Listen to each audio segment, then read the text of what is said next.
Ladies and gentlemen, your brain is not designed to keep you calm, it's designed to keep you alive. That's a critical distinction most people don't understand. The brain's primary job, especially the older, more primitive parts like the amygdala, is survival.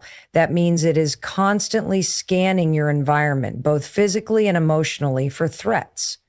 It's not looking for peace, it's looking for problems. And when it thinks it's found one, boom, your nervous system lights up like a Christmas tree. Heart races, palms sweat, thoughts scatter, and all of a sudden, you're spiraling, reacting, yelling, shutting down, or overthinking.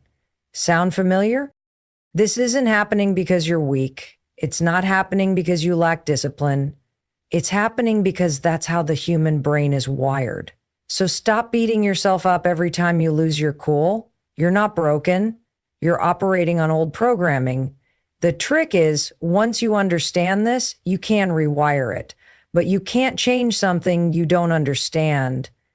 And that's where most people get stuck. When you learn how your mind works, you give yourself power.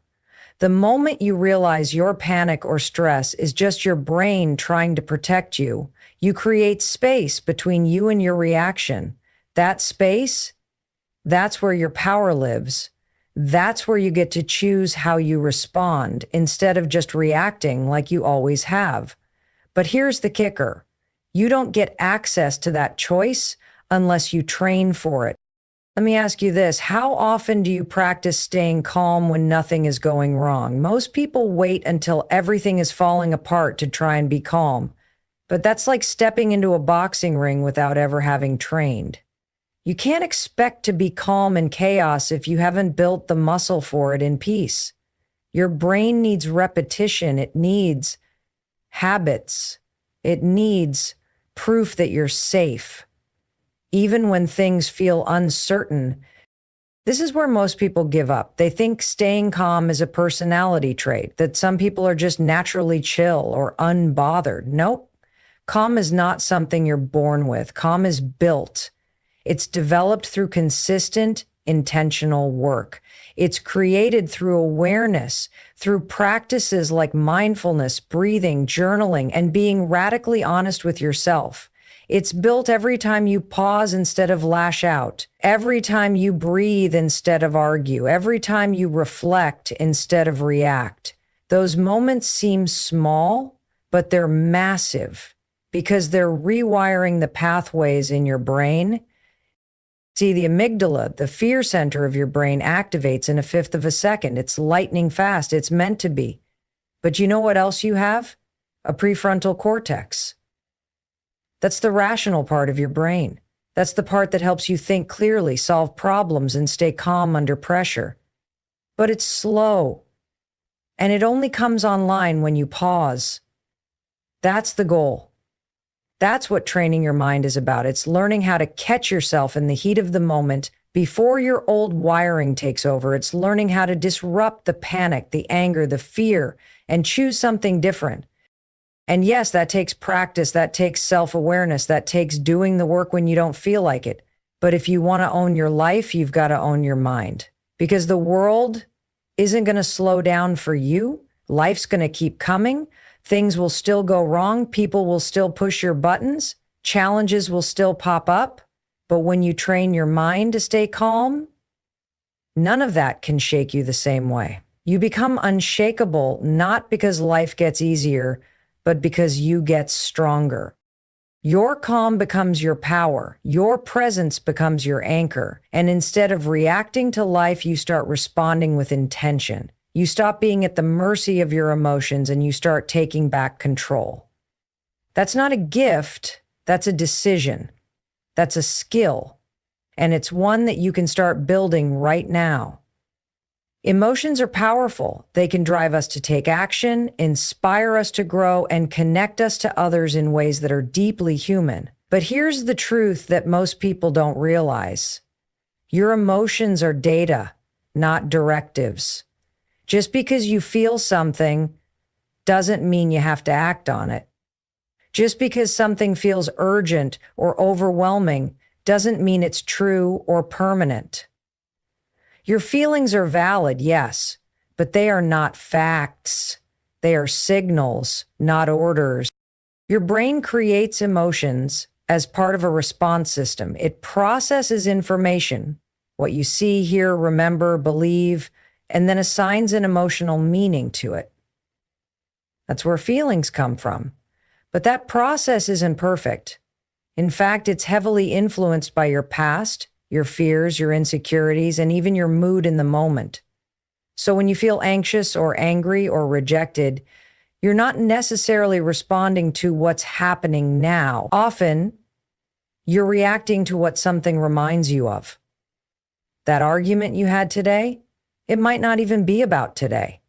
That anxiety about the future, it might be triggered by a fear you've carried for years. That's why learning to observe your emotions is so important, not to suppress them, not to ignore them, but to understand them. When you pause and get curious about what you're feeling, you create a gap, a powerful moment of awareness. You get to ask yourself, is this real or is this a story I'm telling myself? Is this emotion giving me insight or is it pulling me into a reaction I'll regret? This is emotional intelligence, and it's a skill, not a trait. Most of us grow up never being taught how to interpret our feelings. We're told to calm down, get over it, or suck it up. So we either bottle things up until we explode or let our emotions run the show without questioning them. Neither of those approaches work in the long run. Real strength comes from understanding that your emotions are messages. And just like with any message, you can choose how to respond. You don't have to reply to every text you get, right? Same goes for your emotions. Just because fear shows up doesn't mean you have to listen. Just because anger rises doesn't mean you have to yell. Just because you feel like giving up doesn't mean you should. One of the most empowering things you can do is build the habit of checking in with yourself. Pause, ask, what am I feeling right now? Where is it coming from? What's the story I'm telling myself, and is it true? That step alone, just asking questions, can help bring the rational part of your brain back online. It helps you see more clearly, respond more wisely, and avoid creating more chaos than necessary. Let's say you feel anxious about an upcoming presentation. Your mind starts racing. What if I mess up? What if they judge me? That anxiety is real, but it doesn't mean you're going to fail. It just means your brain is trying to protect you from embarrassment. It's highlighting a perceived threat. But if you can recognize it as a signal, not a verdict, you can prepare better. You can remind yourself that you've done hard things before. You can shift from panic to purpose. And here's the thing, when you stop reacting automatically to your emotions, you start reclaiming your peace. You stop being a puppet on the strings of every mood swing, every moment of self-doubt, every emotional spike. Instead, you become grounded. You become someone who can feel deeply but still act with clarity. That doesn't make you cold or detached. It makes you wise. Emotions will always be part of the human experience. You can't get rid of them, and you shouldn't want to. They give life richness and depth. But when you learn that emotions are information, not commands, you stop letting them drive your decisions.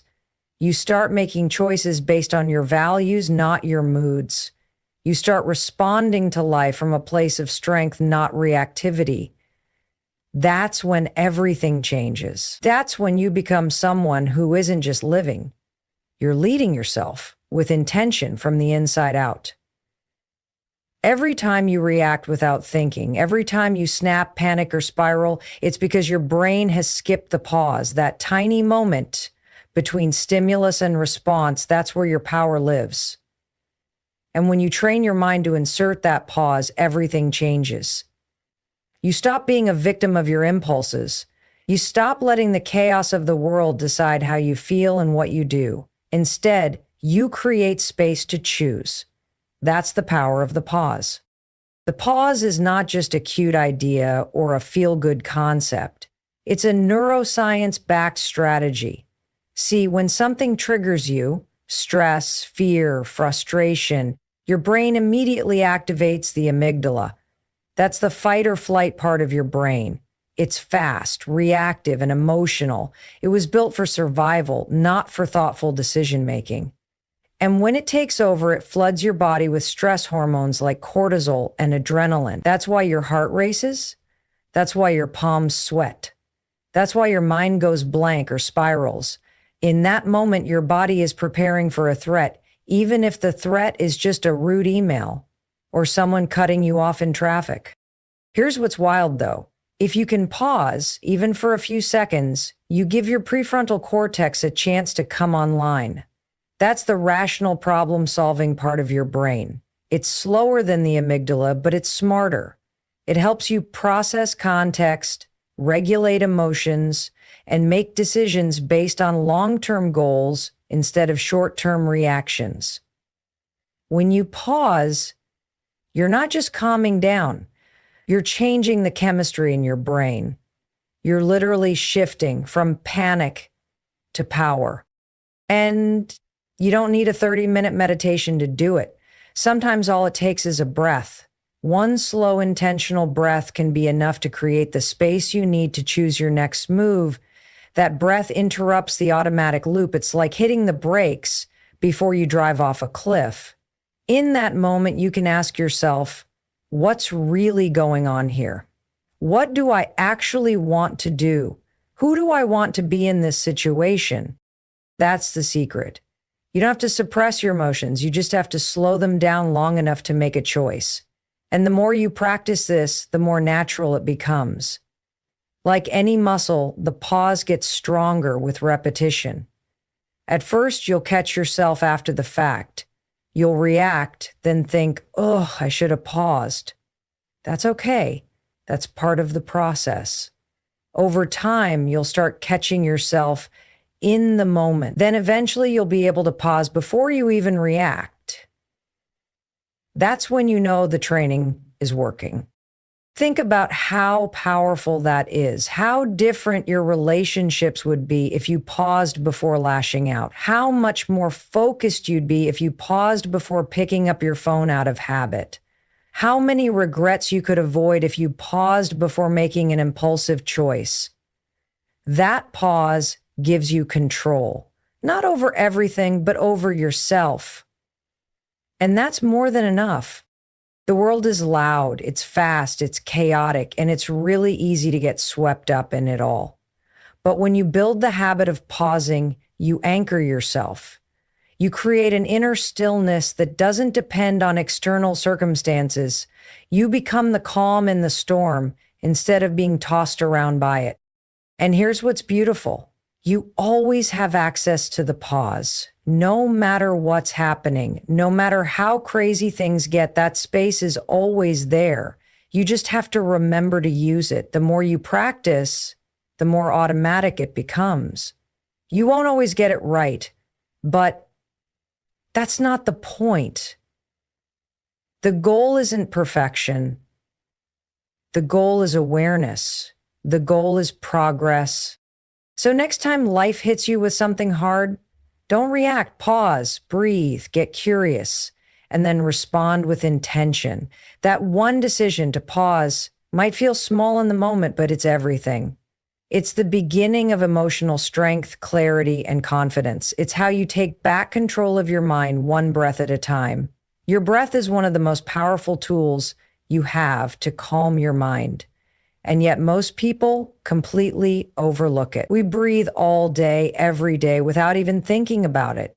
But here's the thing. How you breathe directly impacts your mental and emotional state. When you're stressed, scared, or overwhelmed, your breathing becomes shallow and rapid. You might not even notice it happening, but your body does.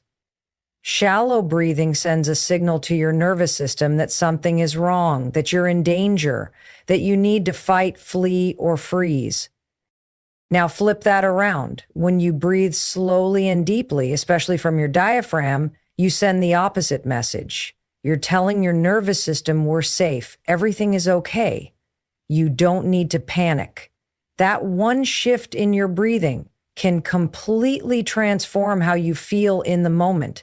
It can interrupt a spiral of anxiety. It can stop an outburst of anger. It can help you focus, think clearly, and respond with intention. And the best part, you always have your breath, no matter where you are, no matter what's happening, no matter how out of control things feel, you can always pause and breathe. That's real power. That's inner control. You don't need a quiet room, a meditation app, or a yoga mat. You just need a moment and a decision to tune in. There's a reason why Navy SEALs, athletes, public speakers, and even surgeons train with breathing exercises. It works. One of the most effective techniques is called box breathing. It's simple. Breathe in for 4 counts, hold for 4, breathe out for 4, hold again for 4, then repeat. What this does is incredible. It balances your nervous system. It engages your parasympathetic response, the rest and digest mode that helps your body calm down. It slows your heart rate. It clears your mind. It grounds you. You might be thinking, seriously, just breathing? Yes, seriously. Because when your body calms down, your mind follows. And when your mind is calm, you make better decisions. You become more patient, more present, more powerful. That's not hype. That's science. Your breath is like a remote control for your brain. Most people just never learn how to use it. Think about how different your day would be if you built this into your routine. Imagine starting your morning not with stress, but with 3 deep, intentional breaths. Imagine using your breath before walking into a meeting, before responding to a difficult email, before having a tough conversation with someone you care about. It becomes a pause button for your nervous system. It becomes a moment of choice. And here's something else. Your breath is a direct path to self-awarenessness. When you're disconnected from your breath, you're usually also disconnected from your body and your emotions. You're stuck in your head, caught in overthinking, reacting automatically. But when you return to your breath, you return to yourself. You drop back into the present moment. You stop living in the past or fearing the future and start showing up for what's happening now. This isn't about turning into a monk or pretending life doesn't get messy. It's about giving yourself tools to navigate the mess without losing yourself in it. Life will still throw challenges your way. People will still frustrate you. Situations will still stress you out. But with your breath as your anchor, you don't have to be at the mercy of it all. You stay centered, you stay calm, you stay in control. The next time you feel tension rising in your body, stop. Close your eyes for a second if you can. Inhale deeply through your nose. Hold it. Exhale slowly through your mouth. Do it again. Feel the shift. Feel the space open up in your chest, your shoulders, your mind. That's your power. That's your reset button. Don't wait until you're overwhelmed to use it. Start making your breath part of your daily routine. Practice when things are calm, so it's there for you when things aren't. Because the more you use your breath intentionally, the more you teach your brain and body that calm is your baseline, not chaos. Your breath is your power. Use it, train with it, trust it, because in the middle of a storm, when everything else feels out of control, it might be the one thing that brings you back to peace. The way you speak to yourself matters more than most people realize. Your internal dialogue is shaping your reality every single day. Whether you are aware of it or not, you are constantly narrating your life. You're interpreting events, assigning meaning to them, judging yourself, predicting the future, and it's all happening in your head. That voice in your mind, it's influencing how you feel, how you act, and what you believe is possible. So, here's the question. Is that voice building you up or tearing you down? Most of us have developed an inner voice that's far more critical than it is kind. It's a voice that doubts us before we even start, that replays mistakes on a loop, that panics over the future and talks us out of opportunities. It says things like, I can't handle this, I'm not good enough, or this is going to be a disaster. And the scary part is, when you hear something often enough, especially from your own mind, you start to believe it. It becomes your truth, not because it's true, but because it's familiar. This is why training your mind to stay calm includes training your self-talk. You cannot create a calm-centered life if the voice in your head is constantly screaming, doubting, or criticizing. That's like trying to meditate in the middle of a rock concert. It's not going to work. The chaos inside will always override any calm you try to create outside. But here's the good news. Just like any habit, self-talk can be rewired. You can learn to speak to yourself with intention. You can replace those automatic negative loops with thoughts that empower you instead of exhaust you. It starts with awareness. Catch yourself in the act. Start listening to what you're saying silently throughout the day. When something goes wrong, what's your immediate thought? Do you call yourself stupid? Do you assume you failed? Do you panic and spiral? That awareness is the first step. You can't change a pattern you're not aware of. Once you catch the negative self-talk, don't fight it, replace it. This is where affirmations come in, but not the fluffy kind that feel fake or forced. I'm talking about grounded, believable, powerful statements that calm your nervous system and shift your mindset. Things like, I can figure this out. I've been through worse and made it through. Right now, I choose to respond, not react. These phrases are more than words. They're commands to your brain. They guide your focus, they anchor your thinking, they shape your identity. And your identity is everything. If you keep telling yourself you're anxious, you'll keep looking for reasons to feel anxious. If you believe you're someone who can't handle stress, your brain will look for evidence to prove that true. But if you start saying, I'm calm under pressure, and you back that up with action, your brain starts building a new story. That story becomes your new truth. It's not about lying to yourself. It's about choosing a more empowering narrative. This doesn't mean you'll never feel fear, doubt, or overwhelm again. Of course you will. You're human. But with trained self-talk, you learn to lead yourself through those moments instead of being dragged by them. Your self-talk becomes a steady guide when everything else feels shaky. You start coaching yourself like someone who actually wants to win instead of someone who's just trying to survive. Think about athletes in high-stakes moments. They don't stand there saying, oh God, I hope I don't mess this up. No. They lock in. They talk themselves through it. They say, you've trained for this. Stay focused. You've got this. That kind of language creates calm. It builds confidence. It directs energy toward what matters. You can do the same thing every single day. Start small.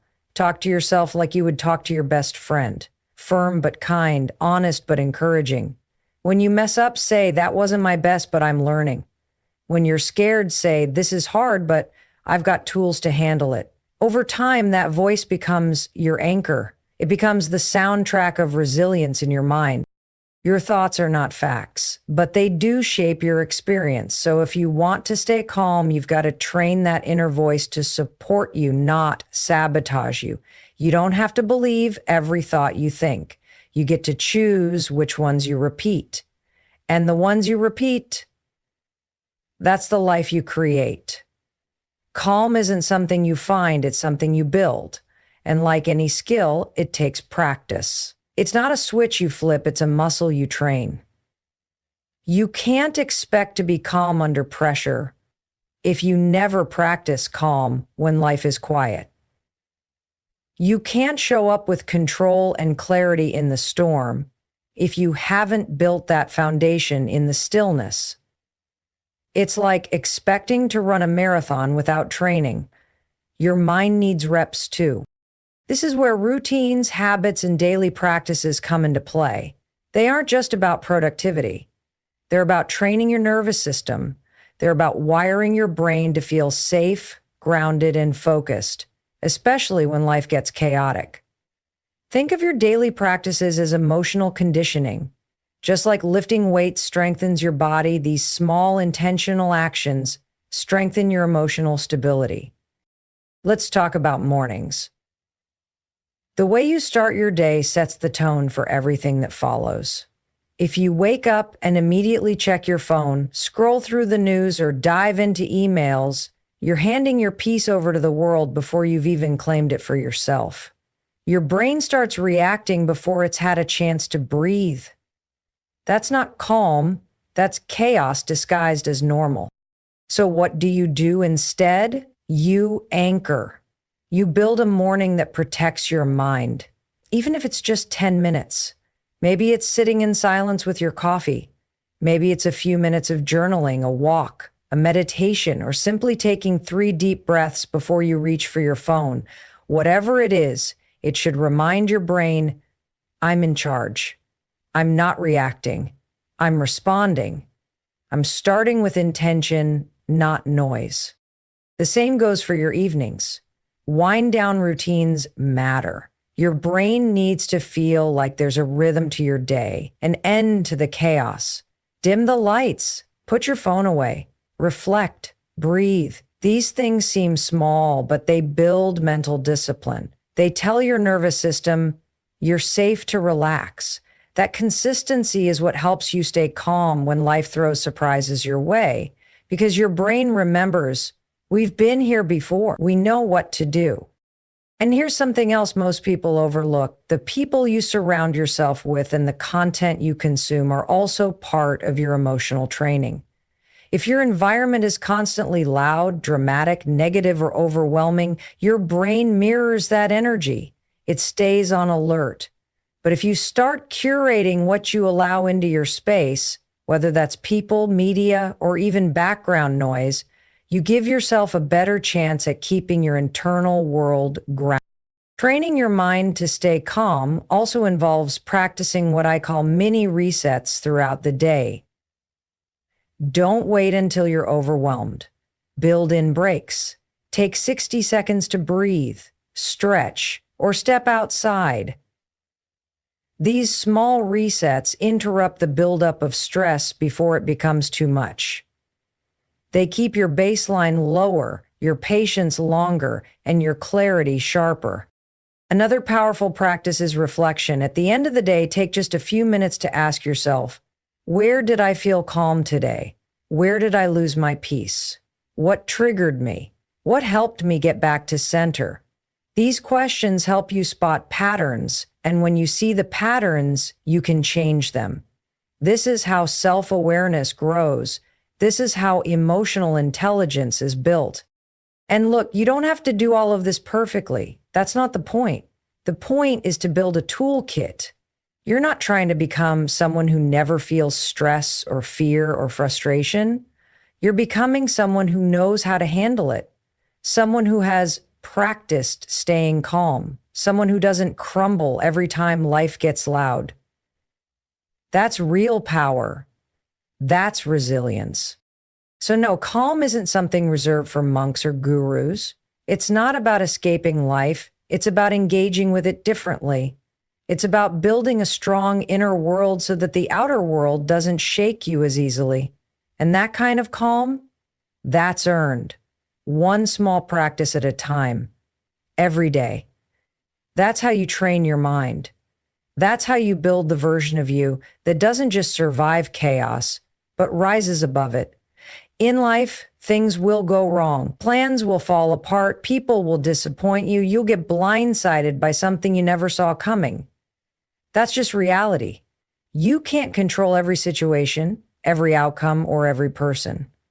But you can control one incredibly powerful thing, your response.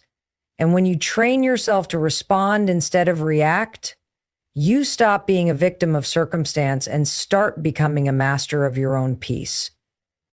Here's the truth. Most people go through life on autopilot, constantly reacting to whatever happens around them. Someone cuts them off in traffic and they snap. Their boss criticizes them and they shut down. A goal gets delayed and they spiral into doubt or self-pity. It's all knee-jerk, automatic, no pause, no control. And that's exactly what makes life feel overwhelming and chaotic. You're letting everything outside of you dictate what's happening inside of you. But here's the shift. You don't have to give that power away. You don't have to let your emotions run the show every time something goes sideways. You get to choose your response. That's where real strength comes from, not from avoiding problems, but from managing them with clarity, patience, and grounded thinking.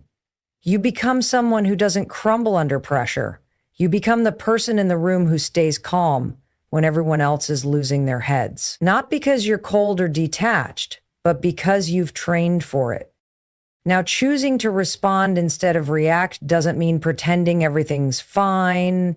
It doesn't mean suppressing your emotions or being robotic. It means you allow the emotion to rise, but you don't become the emotion.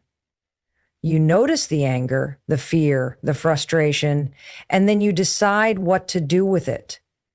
That decision is what separates leaders from followers, peace from panic. Let's say something unexpected happens, you lose a deal, your partner says something that hits a nerve, or a project completely collapses. Your initial instinct might be to lash out, shut down, or catastrophize. That's normal. But instead of reacting right away, you take a breath. You pause. You give your brain a second to shift from emotional reactivity to thoughtful awareness. In that pause, you ask yourself, what's the best response here? What would the strongest version of me do right now? That moment of awareness, that's everything. That's where change happens. That's where calm lives. Responding instead of reacting also means taking full responsibility for your mindset. You stop blaming everything around you for how you feel. Yes, people can be frustrating. Yes, life can be unfair. But when you train your mind to respond, you stop saying, why is this happening to me? And you start asking, what can I do about it? That shift puts you back in the driver's seat. It reminds you that your power doesn't come from controlling the world. It comes from controlling yourself. It also makes you a better communicator. When you're reacting, you speak from emotion, often with words you later regret. But when you respond, you communicate with intention. You still express what you feel, but you do it in a way that invites understanding, not conflict. You create space for clarity. You make better decisions. You reduce damage. You build trust. Over time, responding instead of reacting becomes a habit. At first, it'll be clunky. You'll catch yourself mid-reaction and have to slow down. Sometimes you'll still snap or spiral. That's okay. That's part of learning. But every time you choose to pause and respond, you're rewiring your brain. You're strengthening your self-regulation, and eventually it becomes your default mode. That's the kind of person you want to be. Not someone who never feels emotion, but someone who doesn't let emotion control them.